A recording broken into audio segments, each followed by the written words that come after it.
Natural vegetation and wildlife.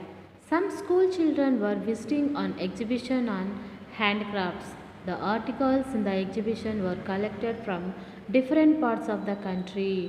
Mona picked up a bag and exclaimed, "This is a beautiful handbag, as it is made from jute," the teacher said. "Do you see those baskets, lampshades, and chairs? Those are made of canes and bamboos." In the eastern and northeastern humid region of India, bamboo grows in plenty. Jessie was excited to see silk scarf. "See this beautiful scarf?" The teacher explained that silk is obtained from silkworm that are bred on mulberry trees. The children understood that plants provide us with many different products that we use in our day-to-day life. Sinanna, some school childrens మనం కూడా వెళ్తూ ఉంటాం కదా ఎగ్జిబిషన్కి. అలాగే some school childrens go for exhibition. There articles in exhibition collected of different parts of the country. So మన కంట్రీలో అన్ని ప్లేసెస్ నుంచి అక్కడికి వచ్చినాయన్నమాట ఆర్టికల్స్ అన్నీ. Mona picked up a bag. ఒక బ్యాగ్ తీసుకొని అమ్మాయి చాలా హ్యాపీగా exclaimed, "this is a beautiful hand bag." ఇది చూడండి చాలా అందంగా ఉంది అని చెప్తే, "yes it is made from jute" said the teacher. అప్పుడు వాళ్ళ టీచర్ ఏం చెప్పారు, "ఎస్ ఇది జూట్తో చేశారని చెప్పారు." "Do you saw those baskets, lamp shades and chairs?" అక్కడ ఉన్నాయి చూడండి baskets, lamp shades, chairs. "Those are made up of canes and bamboos." అవన్నీ క్యాన్స్తో బ్యాంబూస్తో చేశారు. "The eastern and eastern humid region of India bamboo grows plenty." So eastern and eastern place అంటే Arunachal Pradesh, Sikkim. So ఈ countries ఉన్నాయి కదా ఈస్టర్న్ కంట్రీస్, అక్కడ bamboos చాలా బాగా పెరుగుతాయి కాబట్టి ఇవన్నీ అక్కడి నుంచి వచ్చాయని చెప్పింది. Jessie was excited to see a silk scarf. Jessie అనే అమ్మాయి ఆ సిల్క్ స్కార్ఫ్ చూసి చాలా ఎక్సైట్ అయిందనమాట. "See this beautiful scarf?" The teacher explained that obtained from silkworms from mulberry trees. So ఈ స్కార్ఫ్ మల్బరీ ట్రీస్ నుంచి తీస్తారు, సిల్క్ వామ్స్ నుంచి వస్తుంది సిల్క్ అని చెప్పిందనమాట teacher. "The children understood that plants provide us many different products." So చిల్డ్రన్స్కి అర్థమైంది, plants provide us many different products that we use in our day to day life. అది మన డే టు డే లైఫ్లో use చేసేటువంటి ప్రతి ఒక్కటి కూడా మనకి ట్రీస్ నుంచే వచ్చాయని చెప్పి పిల్లలకి అర్థమైందనమాట. See natural vegetation and wildlife exist only in narrow zone of contact between the lithosphere, hydrosphere and atmosphere that we call biosphere.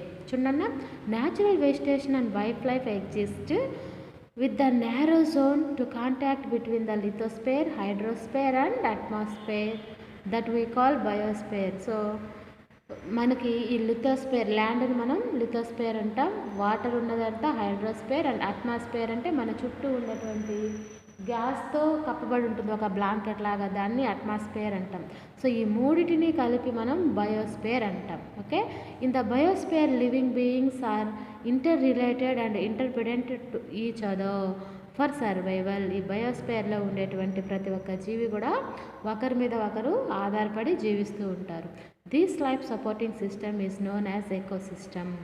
ఈ సపోర్టింగ్ సిస్టమ్నే ఎకోసిస్టమ్ అంటారు. ఓకేనా.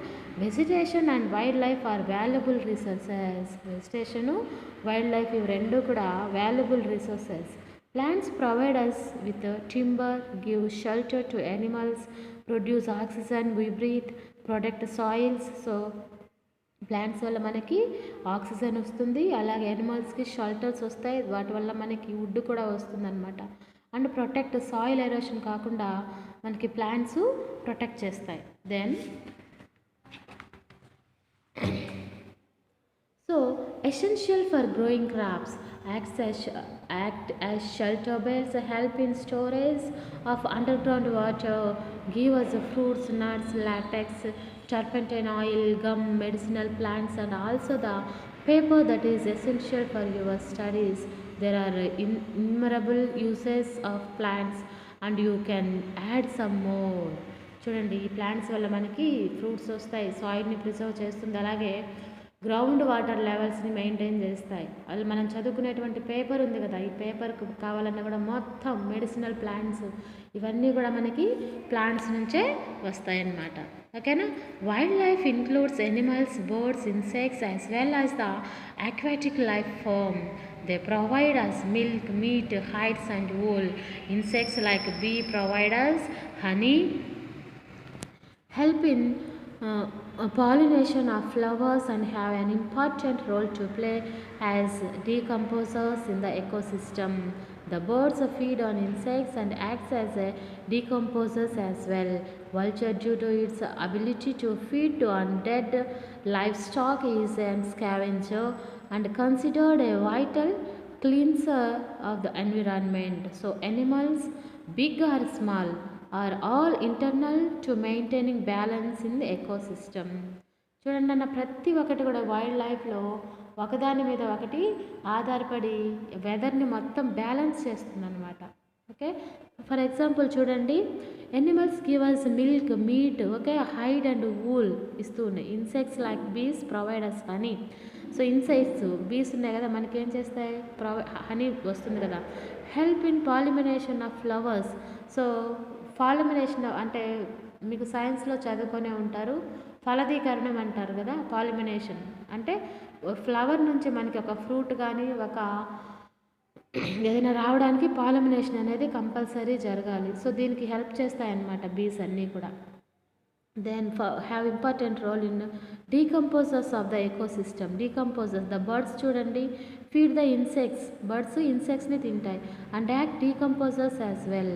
అలాగే వల్చర్స్ ఏం చేస్తాయి, డెడ్ బాడీస్ని తిని అక్కడ నుంచి అదంతా క్లీన్ చేస్తుంది అనమాట. Okay, so vital cleansers of so animals big or small ఏవైనా కానివ్వండి, are all internal to maintain balance in the ecosystem. So animals కానివ్వండి, బర్డ్స్ కానివ్వండి, స్మాల్ బిగ్ అనే తేడా ఏం లేకుండా అన్నీ కూడా ఒకదానికి ఒకటి లింక్ అవుతూ ఎకోసిస్టమ్ని బ్యాలెన్స్ చేయడానికి హెల్ప్ అవుతాయి అన్నమాట. Next, distribution of natural vegetation. Distribution of natural vegetation. The grow of vegetation depends primarily on temperature and moisture. The major vegetation types of the world are grouped as forest, grasslands, scrubs and tundra.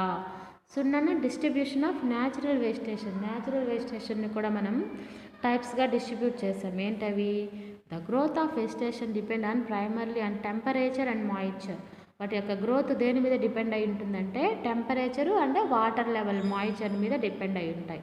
The major vegetation types of the world are grouped as forest, grasslands and scrubs, tundra. So ఈ vegetation ఎలా point ఫారెస్ట్గా, గ్రాస్లాండ్స్గా, స్క్రబ్స్గా, అలాగే టండ్రాస్గా divide చేస్తామన్నమాట. వాటి యొక్క హైట్ని బట్టి, వాటి యొక్క లొకేషన్స్ బట్టి మనం డివైడ్ చేస్తాం.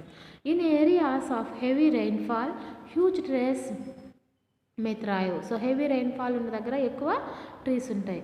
All the forest are thus associated with areas having abundant water supply.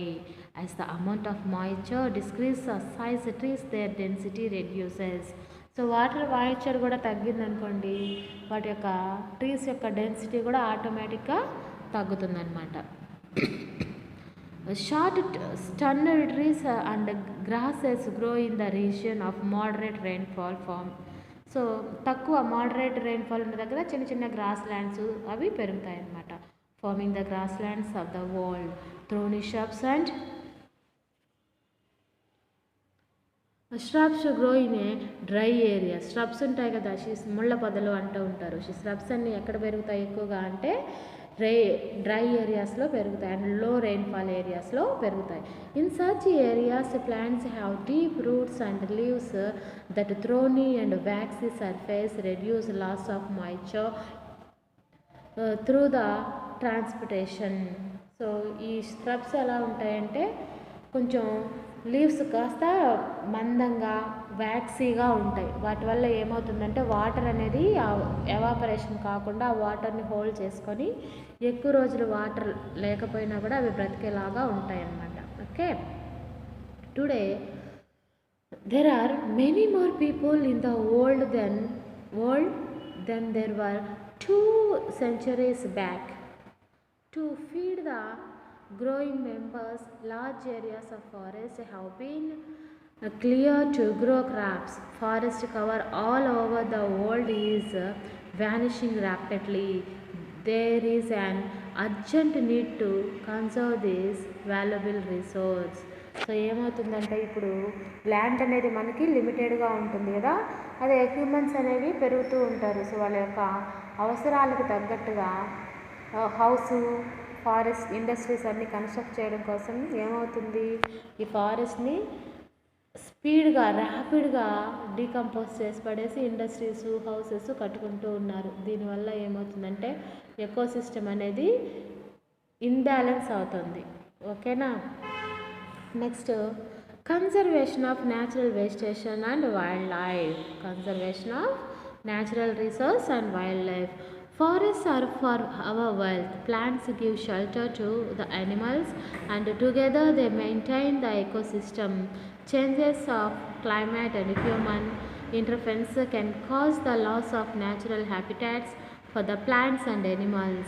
Many species have become vulnerable or endangered and some are on the verge of extinction. Deforestation, soil erosion, constructional activities, soil erosion activities, forest fires, tsunami and landslides are some of the human and natural factors which accelerate the process of extinction of these resources. The process of extinction of these resources, one of the major concern in the poaching, which result a sharp decline in the number of particular species. The animals are poached for collection and illegal trade in hide, skins, nails, teeth, horns as well as feathers. Some of these animals are tiger, lion, elephant, deer, blackback, crocodile, rhinoceros, snows, leopard, ostrich and peacock. These can be conserved by increasing awareness. National parks, wildlife sanctuaries, biosphere reserves are made to protect our natural vegetation and wildlife. Conservation of creeks, lakes and wetlands is necessary to save the precious resource from depletion. There is an balance in the environment in the relative number of species is not disturbed. Human activities in several parts of the world have disturbed the natural habitat of many species due to indiscriminate killing. Several birds and animals have either become extinct or on the verge of existence. సీనన్న మనకి birds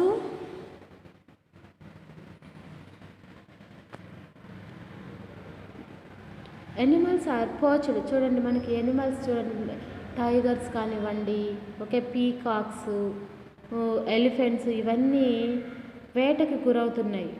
ఎక్కువ వాటిని చంపేస్తున్నారు. దేనికోసం అంటే వాటి యొక్క teeth, horns, nails, feathers కోసం వాటిని చంపేయడం వల్ల ఏమవుతుంది, చనిపోతున్నాయి. కానీ అవి వాటి యొక్క రీప్రొడక్షన్ అనేది చాలా తక్కువగా ఉంటుంది. దానివల్ల ఆ ఎనిమల్స్, సపోజ్ మనకి ఇప్పుడు చూడండి క్రోకోడైల్స్ అసలు లేకుండా పోయాయి.